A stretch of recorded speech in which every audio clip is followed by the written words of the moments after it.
Ciao, sono Valeria Franco e questa è una serie di video dedicata al Maladaptive Daydreaming.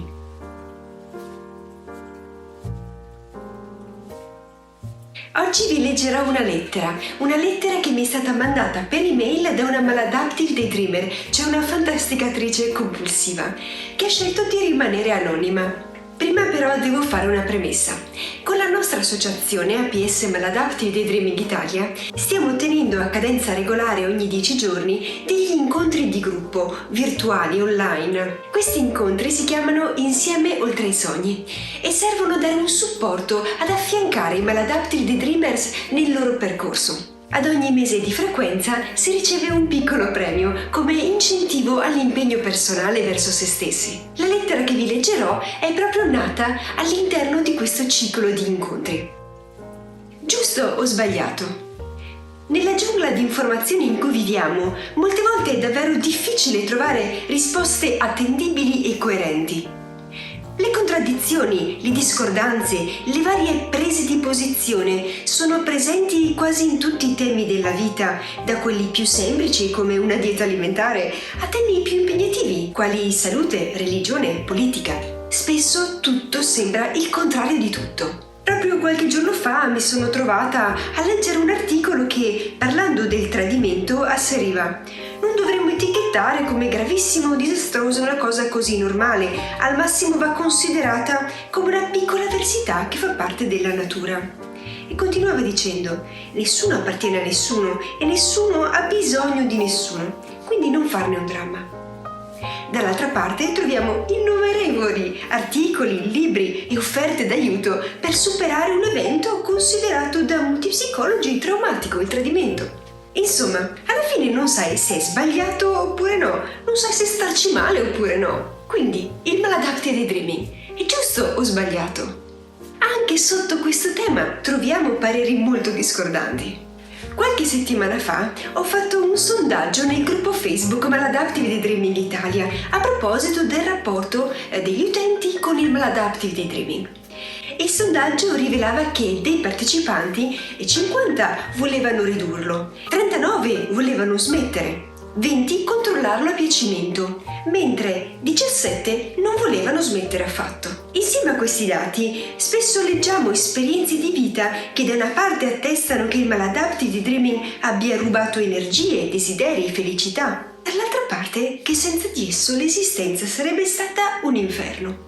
Qualunque sia la nostra visione personale del Maladaptive Daydreaming, la realtà è una sola.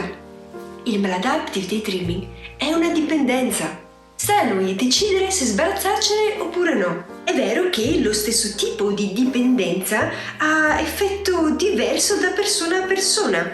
Parlando della dipendenza da alcol, per esempio, sentiamo storie di persone che a causa di esso hanno perso il lavoro e la famiglia trovandosi a vivere per strada, mentre altri riescono a mantenere lavoro e famiglia e addirittura alcuni vengono spesso considerati dei VIP. Questo cosa vuol dire? Che la dipendenza da alcol non sia un problema? Cos'è che rende una dipendenza un problema? È solo la fine tragica alla quale può portare? A volte potremmo ingannarci pensando, in merito al Maladaptive Daydreaming, meglio questa dipendenza piuttosto che un'altra. Ma perché? È solo questa la scelta che abbiamo? Possiamo solo scegliere tra dipendenze diverse? A volte potremmo pensare: a me ha salvato la vita quel tenerissimo cucciolo di cane che viene preso in braccio dal suo padrone e messo dentro uno scatolone avvolto in una coperta. Si sente al sicuro, addirittura è grato e fedele al suo umano per quel bel giretto in macchina inaspettato. Purtroppo rimarrà deluso quando si troverà abbandonato sul ciglio di una strada chissà in quale parte del paese. Il Maladaptive Daydreaming ci inganna molto di più di quanto vorremmo ammettere con noi stessi, proprio come fanno tutte le dipendenze. È un padrone crudele, che vuole e pretende fedeltà, senza dare nulla in cambio. È vero, il Maladaptive Daydreaming, l'abbiamo detto un'infinità di volte, ci dà momenti di felicità, ci regala emozioni e noi Maladaptive Daydreamers siamo avidi di emozioni. Potremmo essere paragonati a uno scoiattolino che fa una grande riserva di nocciole per affrontare la stagione invernale, ma ne raccoglie così tante che sarà costretto a rimanere fuori dalla sua tana, perché non c'è più posto al suo interno. Il maladaptive daydreaming fa evadere dal pungente sarcasmo dei colleghi o dei compagni di scuola, dall'indifferenza di chi dovrebbe dimostrarci il suo amore. A qualcuno, purtroppo è successo, può addirittura permettere di non sentire quelle luride mani che toccano senza permesso. Oppure semplicemente non ci fa stare in compagnia della noia, dell'insicurezza, della paura, dell'ansia. Ma poi siamo realisti. Poi tra le mani ci rimangono solo vergogna, sensi di colpa, dovrei. Perché la maggior parte di noi non l'ha mai confidato a nessuno? Perché i più sono insoddisfatti della propria vita e non se la riescono a godere? Perché preferiamo procrastinare anziché rimboccarci le maniche e darci da fare, invece di dirci avrei dovuto farlo? Si fa tanta pubblicità sul diritto di scegliere, sulla libertà individuale, sul voler essere veramente quelli che si è senza costrizione, ma può una dipendenza darci veramente questa libertà?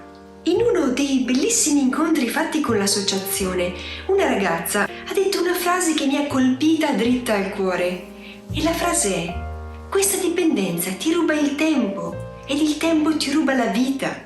Credo che sia una chiave di lettura violenta sul maladaptive daydreaming, ma allo stesso tempo così vera da spingerti ad una riflessione profonda, in grado di cambiare l'ordine delle tue priorità. La ragazza ha continuato dicendo: è vero, il maladaptive daydreaming non ti fa venire la cirrosi epatica, né ti fa andare in rosso il conto bancario, ma ti ruba la vita. Probabilmente avremmo potuto vivere un'altra vita con tutte le ore passate a fantasticare. Quindi, il maladaptive daydreaming è giusto o sbagliato? Sta a noi decidere. Ma qualunque scelta faremo, qualunque strada intraprenderemo, ora potremo farlo con una consapevolezza in più. Non dirò mai grazie abbastanza per aver avuto la possibilità di essere agli incontri con l'associazione. Non dirò mai grazie abbastanza per aver avuto il piacere di conoscere persone che hanno voluto mettersi in gioco e darsi una possibilità. Questa era la lettera. Come sentite è stata una testimonianza davvero forte e drammatica. Vorrei riportare la vostra attenzione su un passo particolare. Si fa tanta pubblicità sul diritto di scegliere, sulla libertà individuale, su voler essere veramente quelli che si è senza costrizione. Ma può una dipendenza darci veramente questa libertà? È un punto davvero focale. In teoria io sono assolutamente libera di fantasticare, di darmi all'alcol, di distruggere la mia vita. È mia, posso farci quello che voglio. Ma quando c'è una dipendenza, per definizione questa libertà non c'è. Perché se sono dipendente da un certo comportamento, in realtà io non posso scegliere di non farlo. È più forte di me. Pensateci. Fatemi sapere cosa ne pensate di questa lettera e che impressione vi ha fatto. Pubblicherò il testo anche all'interno del blog del nostro sito. Vi lascio il link nella descrizione. Ci vediamo la prossima volta. Sbarazzatevi dei sogni e vivete.